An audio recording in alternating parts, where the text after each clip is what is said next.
a couple of seconds. Yeah.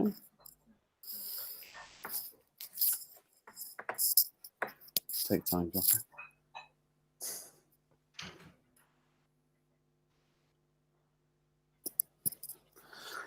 All right. So, croeso chi gyd yma I rheithgor Mesur y Mynydd, sesiwn y pnawn. Good afternoon to you all to Measuring the Mountain, the afternoon session of the Citizens Jury. Today, or this afternoon, we have two witnesses taking part. They're Sara and Helen. I will leave both to introduce themselves and answer the questions we've got for you. I've got three questions. I'll ask you, give you turns to answer each, and then we'll let the jurors loose on you, if that's okay. And if at any time you need to duck out, that's fine. But let's start then. Sara, can you please tell me a little bit about yourself and any support you might make use of? Okay, so my name is Sara Flay. I was born with a neuromuscular condition, so my muscles are wasted in my arms and my legs, which has now led me to become a wheelchair user over distance and for periods of time with standing. I run my own company. I employ 18 staff in South Wales, and I run a disabled people's organisation. So much of my work is around advocacy and supporting disabled people and progressing the cause of disabled people, but also so my own experience of dealing with social care is that because I work full-time, I kind of I fall into a gap.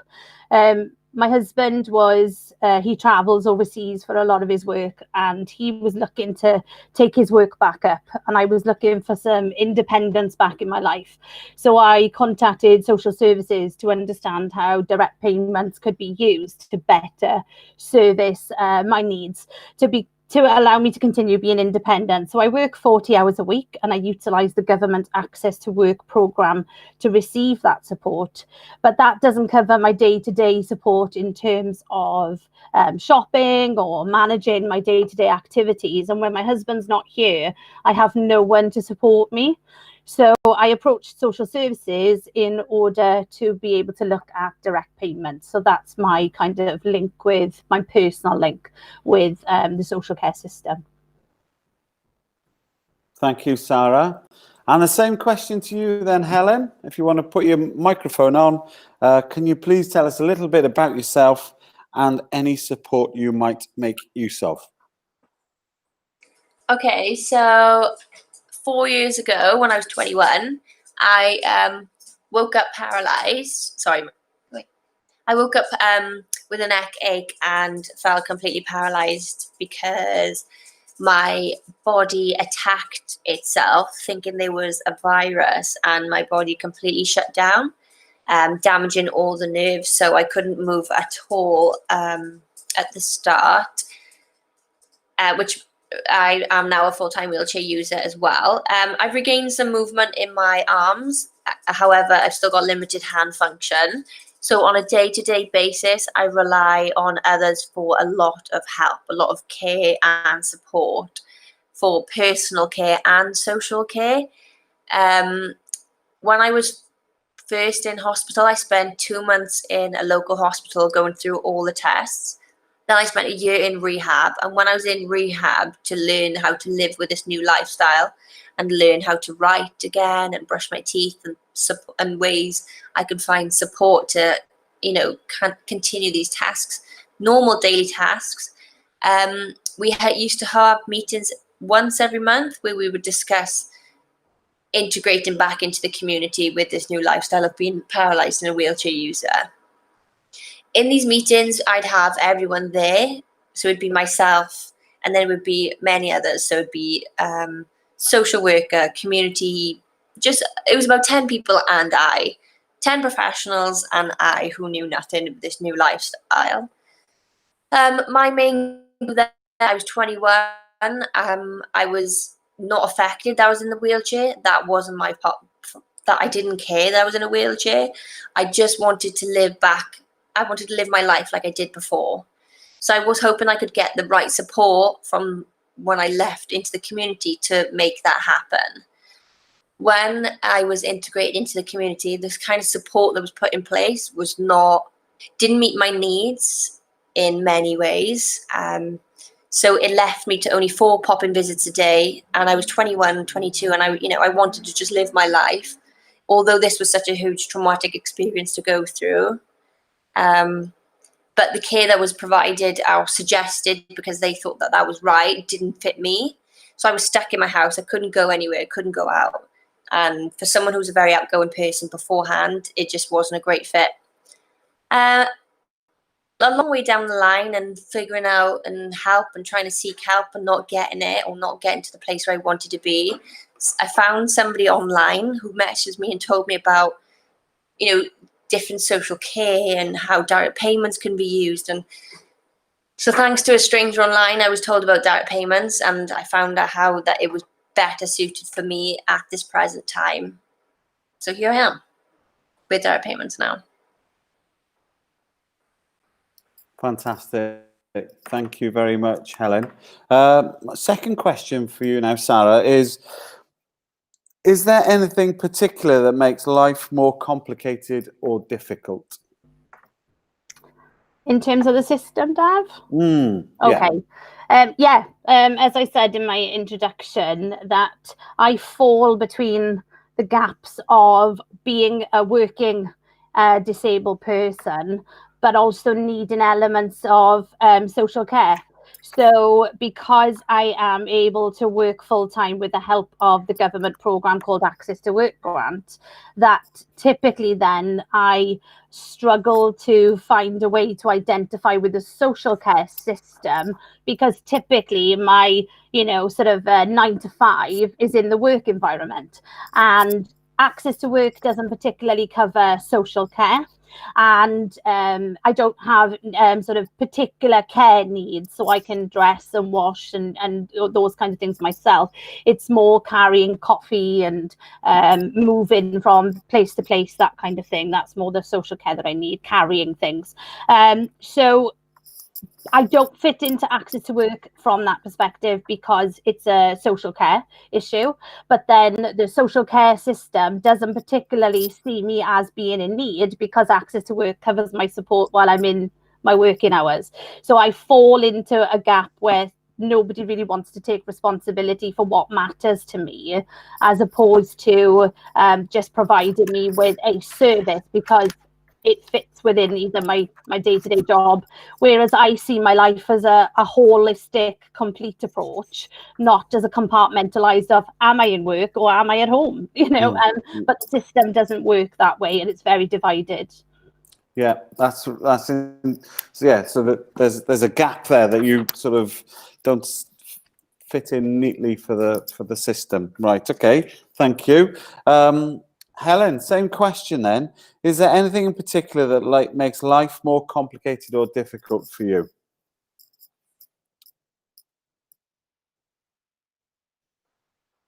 Yeah, I think because I'm quite unique with regards to that. My health is fine, but because I need just that little bit more extra assistance because of my limited hand function, that on paper I fall into a box where I should get this type of care, because obviously I do need a higher up care. However, my priorities in my life is that what matters to me and my mental health and physical abilities is that what is important to me is going out and living my life socially. But the system doesn't recognize that, where it has an impact on my mental health, that I'm restricted to so many hours that I need to tell somebody what I do on the daily, like from minute to minute. Like I physically don't do that every single day. And it's extremely difficult to work with that when you can't really give the answers, but then it's expected. And yeah, I mean, it's hard because I need that extra support, but then I can't justify it evidentially the social part of element of it, which is the most important to me as somebody of my age. But I fall into a box where actually, I don't even fall into a box because it's quite unique. You know, it's hard to meet my needs because everything is very vague. Okay, if that makes all right. sense. It does, it does, it does. And if it doesn't make sense to people, we're going to have a chance to ask you questions about it. So thank you for that. So the next step, and the last question from me, Sarah, is there anything in particular that makes life easier? Oh, okay. That's a difficult one because you're always looking at the battle. As a disabled person, you're always aware that you're in a permanent battle to receive the help and support you need. So you don't always focus on identifying what works well. I'd say that accessing, for me, my own personal experience, accessing the system worked really well.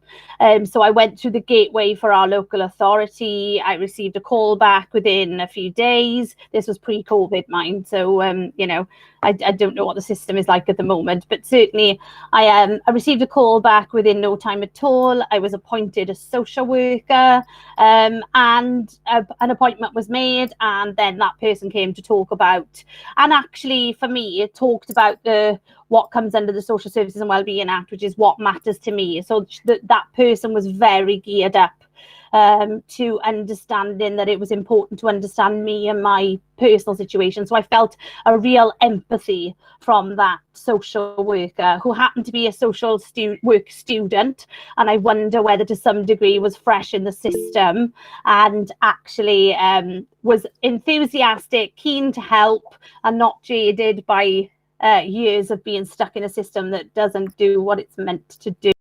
So that's for me, that was a really positive experience. So that's what I'd say works well. New, fresh people in the system who want to help. Great, diolch, Sarah. Thank you. And Helen, then, is there anything in particular that makes life easier? I agree completely with what Sarah's just said there, that I've had social workers who were not as empathizing for my situation and trying to understand why it wasn't working out for me, and they didn't want to rectify the decision. They kind of just, it was put aside.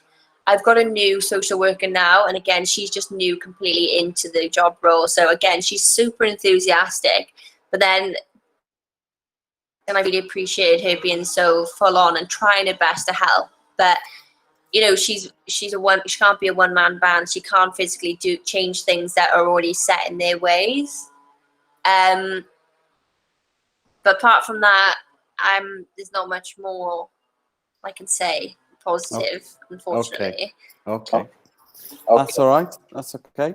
So questions are pouring in from the jury. You'll be pleased to hear. So I'll go through that. I'm going to start with a question from Fionn. If I can find it on the different feeds. Right, so a question from Fionn is, Fionn, how does being in a wheelchair affect your day-to-day life? Sarah, would you like to start with that one? Okay, probably a very different challenge to Helen. I know Helen really well. So my challenge is that my legs still function to some degree. So I have the ability to walk, but I don't have the ability to do that for long periods of time over distance, or to be able to stand still.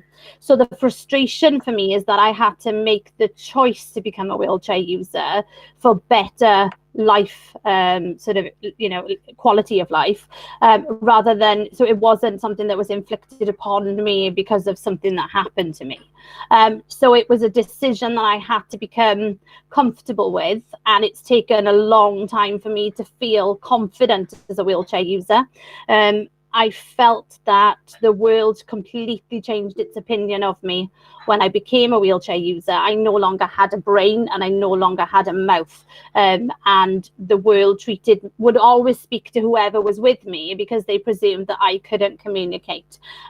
Which, as an independent woman, a CEO of a company, a postgraduate qualified academic, I found absolutely degrading and really became resentful towards society as a result of that expression of, you know, I'm just a normal person and my legs are just not like they should be. So yeah, I had to regain my confidence as a human being. I'm a super confident, outgoing, resilient human, but that one move into 4 wheels completely changed my world. Thank you, Sarah. Helen, same question then. Yeah, I've been in the chair it means nothing.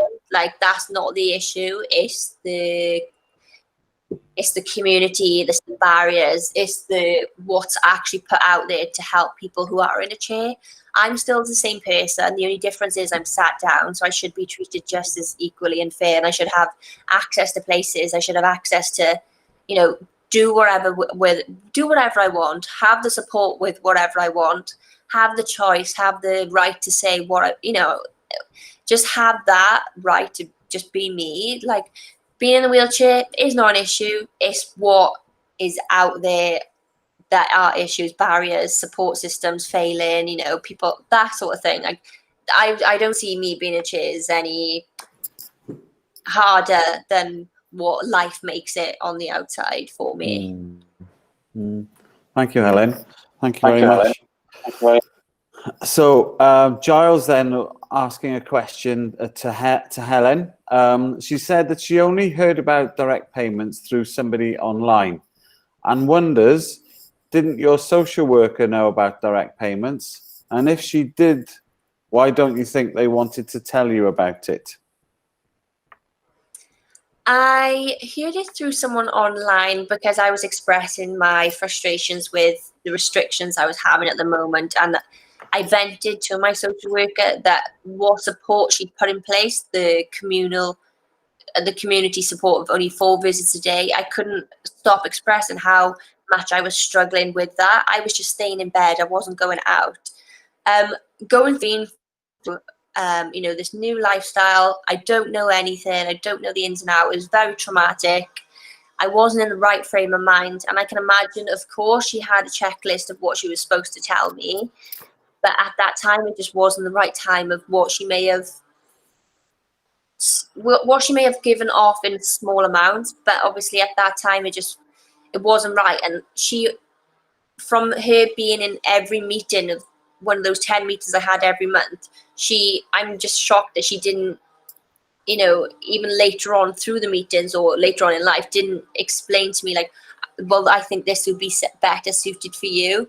Because I kept just sending emails and emails. I was struggling and really saying this community care of 4 visits a day is just not good for someone like me. Like, I want to get back to my life. I want to get back into work. I want to drive. I want to see my friends. I want to attend people's birthdays. But for some reason, nothing was ever brought back up from it.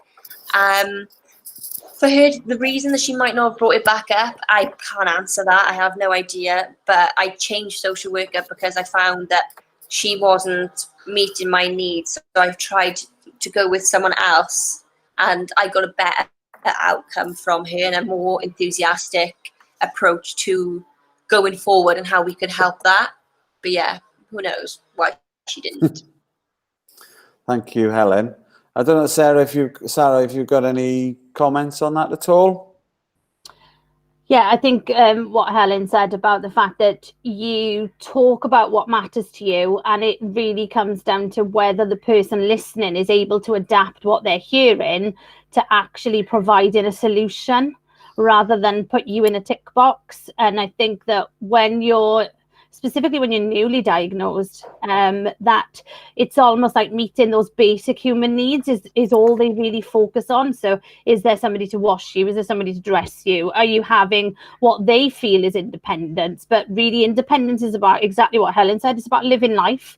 I never needed help with the basics. What I needed was to be able to live my life. And that doesn't seem to come across. It comes across as the basics. You can have the basics and forget being an active member of society. If for some reason it just doesn't compute, and I wonder whether that comes down to their training and the business case of the resources. But direct payment shouldn't be that. Direct payment is all about independence. And I won't go down that route because my rants on that one. Thank you. Right, so that was a question from Giles. Now I've got a question from Joe for Helen. how do you find having a personal assistant? What are they able to work the days and times you want, and are they willing to stay out late? Okay, so first of all, compared to what I had before, I had community care and strangers coming in, and I was told what times they could come in. So, you know, I was never put at the forefront of that. At the moment, with direct payments and having, you know, the choice to employ who I want, and really work together on how we can meet both our needs. Obviously, trying to prioritize mine because I am the client at the end of the day, but I do find that, you know, it's great to meet people one-to-one and employ people of your choice, and having more control of your hours, you can meet my needs. And again, if I want to go out late, because I like to go out and party, you can find the kind of person who will be happy to do that, you know, come and pick you up at 2 o'clock in the morning. You know, it's not a regular occurrence. I don't try to make that, because I don't think people could handle that. But yeah, you can find, it's nice to find people. It's hard to find somebody. It really is hard to find the right person. But there are people out there who are very willing to do the job, and it's rewarding for them, and it's making my life better. So I'm grateful. Okay, lovely. Okay, so there's lots of questions coming through thick and fast now. So I'm going to go on to Claire's question, which is for Sara. What support does Access to Work provide you with, Sara? So Access to Work is only focused on the support that I need to do my job as an able-bodied peer would do. So I get a support worker driver. So basically, I call them my chauffeur, but that's not what the system calls them. It's a support worker driver. And that person will drive for me in order to reduce my fatigue. And I suffer hugely with fatigue draining when I drive. I don't drive very often. So someone drives for me, which means I can arrive at meetings fresh and ready to do my job. And then when I'm finished the meetings and I'm fully fatigued from 2 hours of working with government, then I get to just sit back in the car, drink a cup of coffee, and that person gets me to wherever I need to be next. So I get that. I get a job aid. And that is someone who does my report writing or any form filling that involves holding a pen.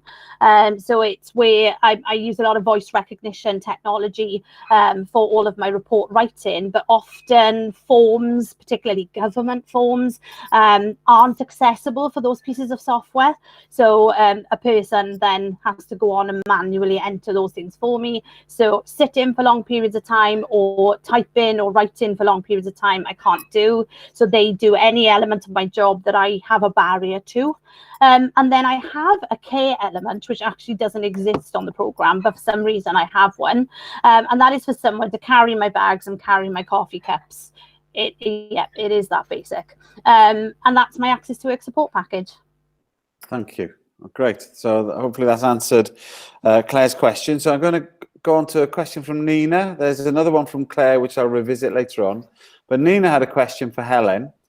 And would you say the support you need is more personally unique than socially? I mean, tricky. I mean, I need care for personal care in the morning, so washing, dressing, hoisting. I can't do any of that for myself, which is expected for somebody who's got a high paralysis or injury. And I need their care then for social. So that's attending meetings, going to job interviews, attending appointments, going out for social activities. I mean, I don't think that's unique. I think that's what everyone does, and I should be entitled to do that too.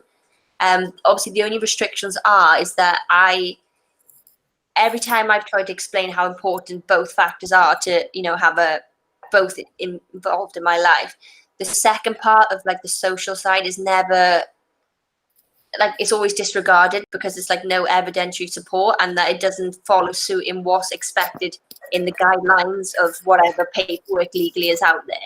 It's not important for everyone, but then everyone does it anyway. So why isn't it included? Why isn't it allowed?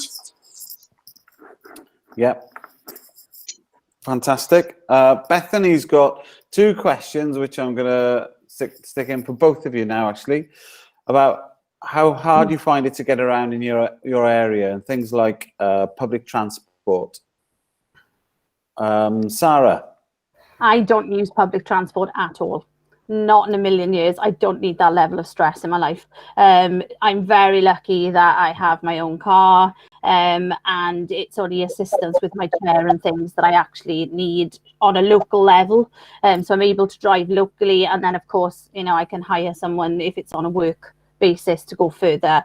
If obviously it's social activities, typically it'll be my husband or my eldest son who also drives that will then help me with that. But no, thank you very much. I hate public transport. In terms of negotiating my general surroundings, yeah, I think you have to become very adaptable in life. So I'm a power chair user, so I don't have the use of my the muscle strength to propel myself. So I can't sort of bump my wheelchair up curbs and things like that. I mean, if I literally come off the end of a curb, it's like a dead weight. So yeah, I think curbs are a massive thing. And just people walking in your way. It's amazing how many people walk on with their mobile phones right in front of their face. The amount of times I've been like a human bowling ball is quite fun actually. And I was very cautious and apologetic in the early days. These days I see it as a bit of a, you know, 10 points for the granny and 50 points for the teenager kind of thing. You've got to laugh about it because sometimes it can really get you down. But on the whole, my world is fairly accessible until I find a set of stairs or something that doesn't have ramp access, and then the world is completely closed off to me. Yeah, thank you. Yeah, Helen, for yourself, getting around and public transport was interested. Bethany. Yeah, I stay in my wheelchair. I can't transfer, so obviously any sort of public transport, I feel like they're doing well. I know trains, you know, have got their own little section, and there's always somebody to support, and there's always ramps and people available. Buses, again, you know, they try and prioritise you as a person, but there's not, you know, there's more disabled people than just one to sit on a bus and one to sit in the train station. Do you know what I mean? Like on the train even. Taxis, disabled taxis. I'm not even going to go into that because that's just, you'll never get one. It's hard and it's difficult. It's difficult for people. I get enhanced PIP rate, which helps give me money to pay for a car of my own. That's because I'm paralyzed that much more higher up and I need that much more support. Like, I'm lucky that I fall in that place that I can get a car to support me. But if I didn't have the car, and when I didn't have the car and I had to rely on like taxis, disabled taxis, I couldn't get from A to B at the right time. I couldn't get any vehicles, and it was extremely difficult to even just try and get anything. But yeah, barriers wise is in accessible organizations and businesses. Not everywhere's accessible, but then you go to the places that are. You can't fix it all, so you just come immune to the fact that there's always barriers, and not to be so negative, and just as much as we try and advocate and we'd love everywhere to be accessible, you know, it's a long road, but some places are, so you just go to those places and we spend all our money there instead, and everywhere else loses on 249 billion a year. So that's brilliant, Helen. Brilliant. Thank you. I've got a question from Andy now for Sara. And Cyril has stuck his hand up, so we're going to have a question from Cyril in time. There's a bit of a queue, Cyril, but we've got half an hour, so we'll get to you. Don't worry, Cyril. Get ready for it. So it's a question from Andy to Sara.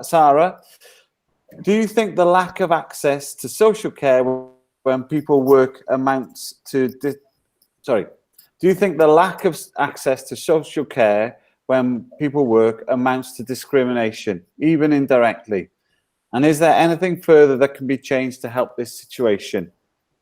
Oh, okay. Wow. Where do you start with a question like that? I think that, yeah, it is discrimination. It is indirect discrimination. I don't think people set out to build systems that cause us such aggravation. I think a lot of the ideas are great, but they never seem to passed down to the actual people delivering those great ideas. So I think that the whole problem with the system is that it doesn't see me as a human being with wants as well as needs, with feelings and emotions, with being part of a family, being part of a community. It doesn't see me as that. It sees me as something that needs to be accommodated and fixed. And because it sees me that way, then it just goes, right, okay, so for your health needs, there's the NHS. For your social care needs, there's social services. And for your work needs, there's access to work. Okay, job done, great. Didn't we do well? And then they get feedback on services and things, and they see statistics that they like to play around with and think they're doing a brilliant job. And it's programs like this that allow people like myself and Helen to have a voice, and for you guys to hold the system to account. And I'm really hoping that's what this project does, because the system has to change. Because if it just said to me, what do you need and what's the budget for that and how can we help, we would have we would need far less input, we'd need far less messing around with programs. If we were able to control what we needed when we need it, we wouldn't be exuberant in our spending because we don't ask for much. But we're very good budgeters because we're used to living with things like PIP and ESA, and all of those kinds of things. So I think that it's about the person-centred approach, which the Social Services and Wellbeing Act is meant to be about, and it's really not. Any comments on that, Helen? No comments, but I completely agree. Okay. Well, we've got a question. We've got a question from Josh for both of you. With being disabled partway through life, do you reckon it was more challenging for you to understand what's out there to receive your care? And how can we get councils to understand that direct payments are beneficial for people? I think the resources are there, but I think they're being used not incorrectly, but not to an advantage of catering to people individually. We're not all the same. All people with disabilities, although I'm paralysed at a high level, I have different, we're all different at the end of the day. So to categorize somebody and be like, right, because they're in a wheelchair use and they're paralysed, this is the care they should have, and that's what matters. I feel like the resources are there, but implementing them and in a more positive way, because I feel like dropping it in at the beginning and just talking about these big words, continual healthcare, social care, and I was sat in the meetings and I was just like, what is it? I don't know what it is. And I was asking them to give me examples of if I was to go down the different care package routes, what's what. But it was so vague and I just had no idea. I felt like I wish I had somebody on my side, not somebody involved with them, because obviously at the end of the day it's a business and they need to prioritise if they get the right boxes ticked. I know we always keep referring to that, but that's how it feels, because we are all different and unique and we don't fall in the same category. But I wish they would. I know that online you can access this all, but at the end of the day we've got a life we want to live. We don't want to be learning something that we shouldn't have to. Somebody should just provide us with the right care after listening to what kind of people we are. It should be done, dusted, and we can just carry on with life. But yeah. Great. Thank you, Helen. From the heart there. Thank you. Sara? Yeah, I totally agree with everything Helen said. For me, I was born with the condition that I had, that I have. I still have it. I didn't get rid of it. I was born with it, but I didn't know that I had it until I was 21 years of age. So I grew up in a very different experience because I was pretty much controlled by the medical system for the first 21 years of my life, because nobody knew what was wrong with me. So I was identified as a clumsy child and someone who could trip over fresh air and muscle weakness, but nobody really knew what it was called until my dad was diagnosed and it was found to be hereditary. So my experience of the system probably kicked in at the same time as I became a mum. And both my children inherited my condition because it's 50-50 in terms of inheritance. And so my experience of growing up as a disabled person and then becoming a wheelchair user out of choice, right? Well, I guess you could call it choice. But it was my decision to become a wheelchair user. I hadn't accessed the social side, the social care side of the system.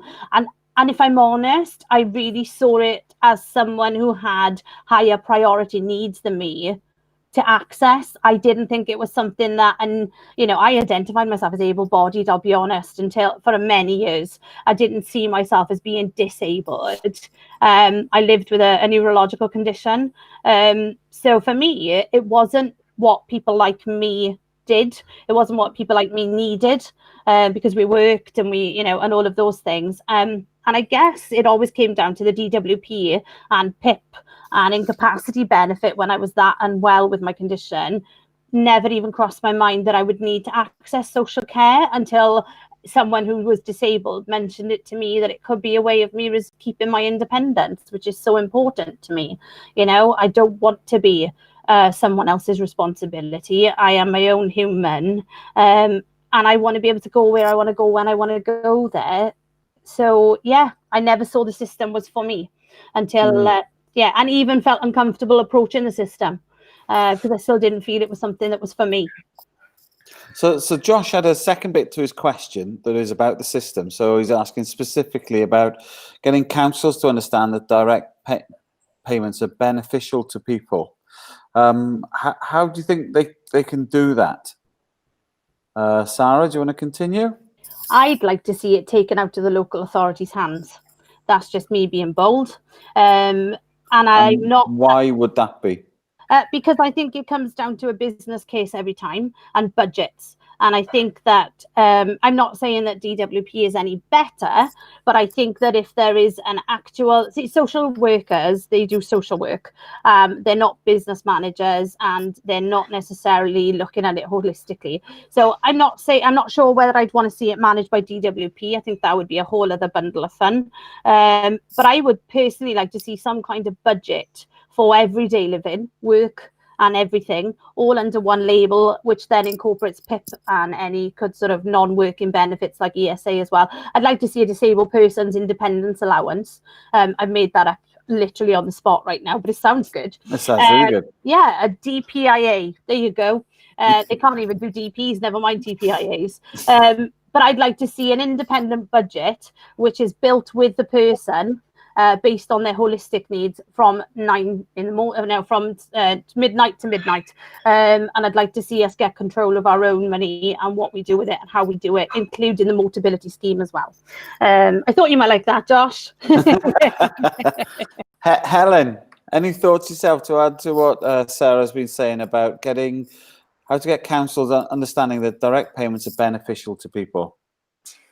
I mean, like Sarah said, they're not going to understand because they're prioritizing themselves as a business. They've got to make budget cuts. At the end of the day, like she said, completely, I couldn't agree more. Like, it is a business. I know in England, they've got a personal health budget, and that helps people manage how they can see fit their care and get the right assessments in. Because every time I've had an assessment to be told how many hours they think I'm worthy of, I feel overwhelmed, and I feel like they're very, like, they hold their cards close to their chest.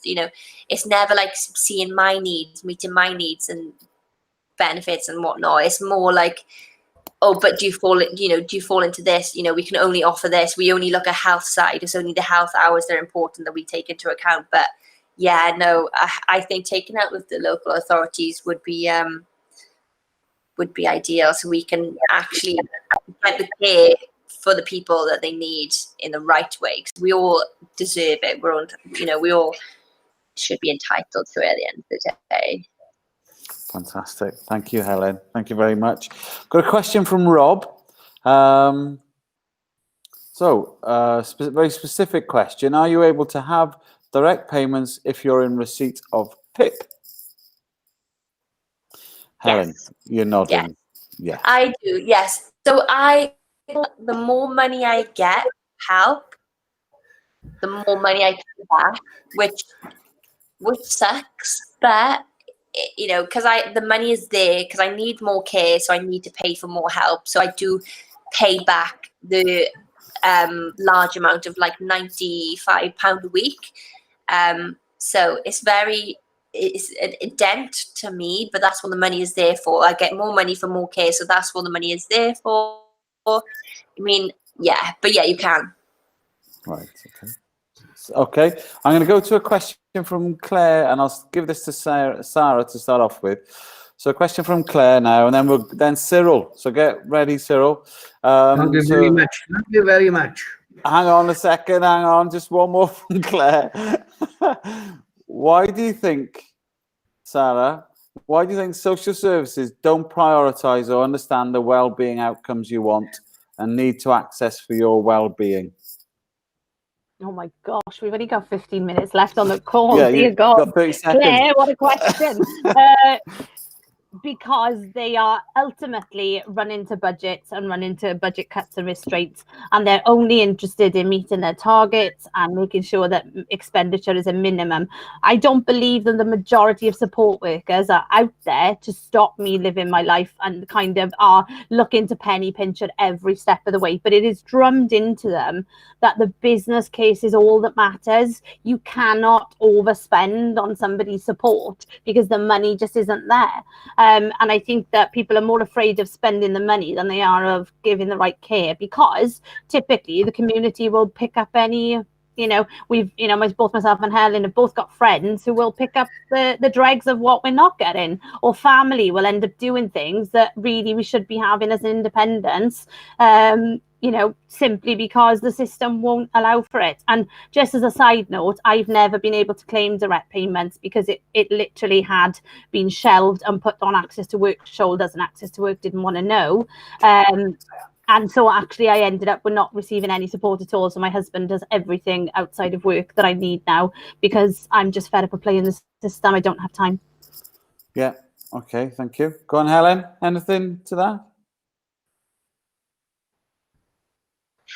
So yeah, it's stressful. It's a very stressful avenue to go through, the assessments, the finding the right care package, and you go through 100 people, you don't meet 95% of them, and these are the ones that don't meet you, but they are making the decisions in this boardroom that, they don't know you, they don't know everything about you, but they're the ones who are in charge of saying yes or no, and whether it fits their bill, whether it suits them, and whether they, like Sarah said, whether they can afford it. If the money's not there and they can't help, fair enough, but do something about it. You're having an infringement on people's lives, and that's not fair. Just because I woke up with a disability doesn't mean that I should be disregarded. Like, I'm not important to the rest of the community. I've got a lot to give. I want to live my life regardless of what I've been through. But I would rather be paralysed 100 times over than go through these assessments. The stress of finding the right care package. I don't even know if I've got the right care package now. Honestly, it's put me on my last tether. I'm a really strong, resilient person, and all these assessments and finding the right care package and then getting things taken from you and hours reduced and this and that, it's hard. It's not great. Yeah, it's hard, difficult. Thank you, Helen. Thank you for being so honest with that as well. Really appreciate that. Right then, Cyril, question from you, Cyril. First of all, I'd like to say these two ladies are brilliant, absolutely brilliant. I wish you could have you in some meetings with me. Right, the first one is, do you think social service is up to know enough about direct payments or well-being, or they go into a meeting, the budget's already there? What they're going to offer you? Say it comes down to hours. Ellen, you said something about the hours. Do you think when you go in a meeting to discuss your direct payments, do you think they've got a hidden agenda? I feel like they can only do half the job. I know they're just doing the job, and there's nothing against the individuals. It's just what kind of system they're working with. I would like 100 hours of care so I could go on holidays and this and that, but because it doesn't fit in what their guidelines that they're following, I feel like the more hours they give, obviously the more money they spend. And like Sarah said, they haven't got the money to spend, and they are budget cutting every year on everything, even things that aren't care. And I do feel like that it is disheartening that I'm like told like you can only have 54 hours a week. Manage that, all day long, and like, right, I've only got 3 hours left. What can I do? Prioritize. Like, it's just not normal. Every day is different, but they want me to tell them what each minute of the day that I do, and if it's not health related, it's not important. So, yeah. Sarah, anything to add to Cyril's question? I guess Helen's really covered that comprehensively. What I would say is that we recently did a piece of research around what are direct payments for, and we just put it out on social media and we asked what are direct payments for. Somebody told me they were what you pay gas and electricity businesses every month, so you could spread the cost of your bill. So that one was a bit of a chuckle, but most people couldn't actually give me a comprehensive list of how I could use direct payments as a system. So if the public don't know, I sure as heck would say that most social workers don't know, because there is no guidance on what you actually use them for. It's so generic and so vague that, why can't we just have this is 200 ways you could use your direct payment, and then let us decide how best to well, that sounds good. Helen, you can have a week's holiday with fully supported. Yeah, that's what matters to me. And isn't that what the act is about? Yeah. Right, thank you, Cyril. Well done. Cyril, sorry, mate. A bit of information that direct payment, Cyril. only 3 years ago, direct payments were given to the local authorities. They came from Newcastle in the first place. Thank you, Cyril. Great, lovely. Going to move on to Peter's got a question now. I'll read Peter's question out. Do you sometimes feel intimidated? This is for both of you now. Do you sometimes feel intimidated when you want to do something, you have to depend on others for it to be done?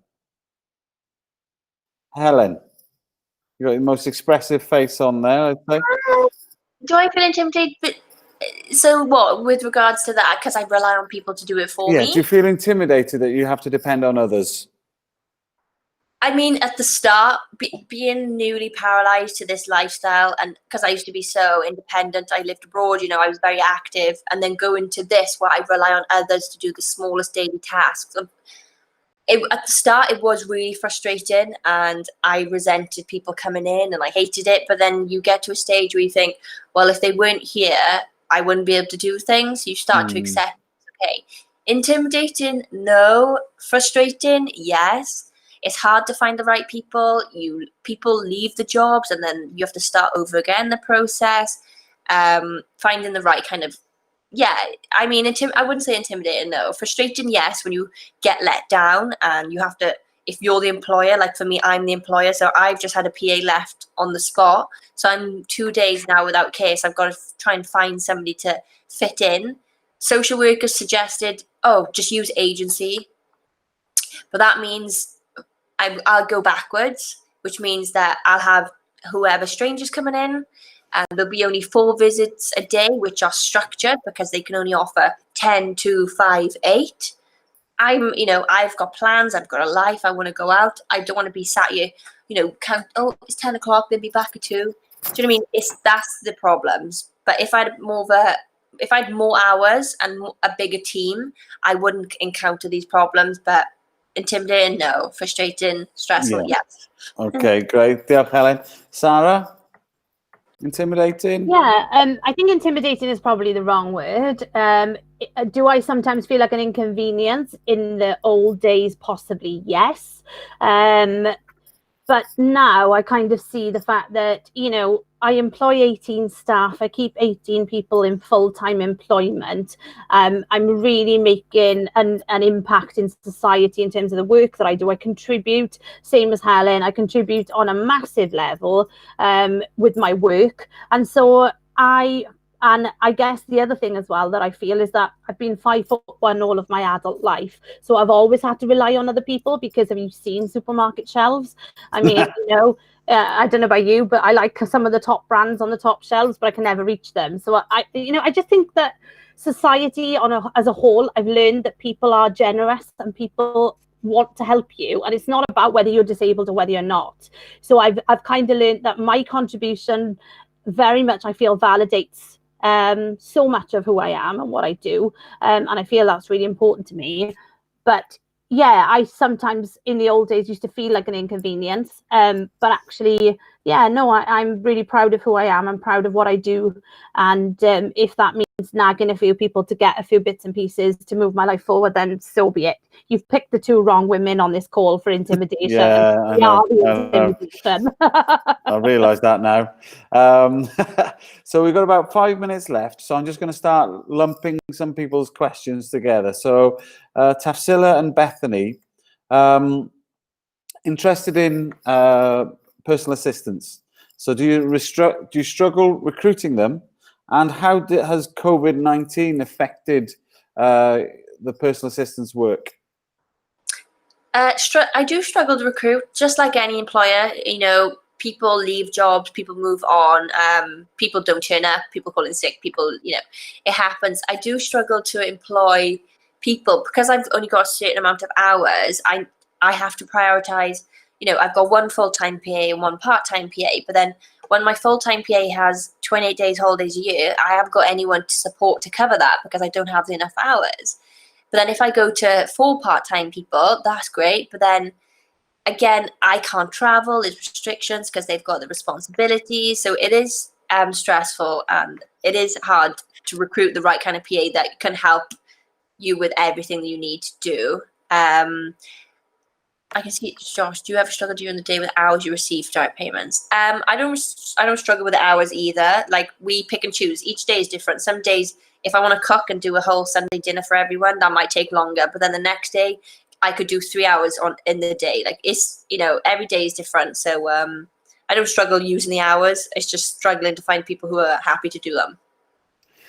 Thank you very much, Helen. And so just thinking about the impact of COVID-19 on personal assistants. Have you had any experience of that, either of you? No, not really. Because it's one-to-one care, obviously it's safe. You've got no, you know, you're not going to be going to anyone else's homes. You know, it's a lot more handled a lot better. But with regards to going out and about, that means I'm not utilizing all my hours because that's what half of them were for. So obviously it's less hours. So I'm stuck at home like everybody else. We're all in the same boat. So that's not the problem. I did have somebody go away and travel and get tested positive. So obviously I had to let her go. So I had to find somebody else for the role. But really, because it's one-to-one care, it's a lot more safer. You're not, you know, in troubled hands. Yeah. Sarah, any experience with COVID and personal assistance? I mean, obviously, because of all of my support comes through access to work, so it's work related. Thankfully, the DWP had a bit of common sense and allowed us to use our support remotely. So everything's done like this on video call. So I have communication on a regular basis with all of my team. So one of my companies is a support worker agency for access to work support workers. And all of our staff just moved to remote working and just worked online with the staff that they support. So thankfully, the care element wasn't relevant because it doesn't exist in access to work as such. But I would say that, you know, I've hardly used my wheelchair in 7 months, to the point where my batteries died, because I haven't been anywhere to need it. So all of my care has then fallen to my family because we've all been locked up together, you know, and so, yeah, on that level, I haven't noticed anything other than my 4 walls for the last 7 months. Mm-hmm. Thank you. Question from Victoria regarding direct payments. They want to know how the allocated hours are broken down. Helen. Yes, so I had an assessment with about 10 strangers who were in charge of how many hours I'm worthy of. They would look at how long every task takes, so like the washing, the dressing, the personal care side, and that was about, say, for example, 20-something hours. And then my social care, so having like time to go to appointments, meetings, events, so like say 2 hours a day, times that by 7. They work it out like that, very to the core. And then you should adhere to that. But obviously, some days I want to get up and dress and shower and wash my hair and curl hair and go out to this event and see Sara down her way. But there's other days where I don't want to get up because, you know, everyone struggles with their mental illness and has different problems. And then there's some days where I don't do as much. So, you know, the hours are less. But you do try and work with the PAs to make them, you know, give them enough notice that, you know, this is how it works so that everyone knows where we're coming from. Thank you, Helen. Sara, same question around direct payments and allocation of hours, how they're broken down. Yeah, so my experience was when I went through all the assessment process before it was then decided access to work was to pick up the tab. I went through the same. It was like, right, so how many times a week do you go shopping, and how long does that shopping take, and you know, and what do you do for your hobbies, and all things like that. I mean, I don't have a lot of hobbies. I work 60+ hours a week. So yeah, it was more around like, how long does it take you to do things? Okay, then let's times that by however many shopping trips you'll do, or whatever it was. So yeah, very regimented, and yeah, certainly doesn't allow you to be flexible. That's for sure.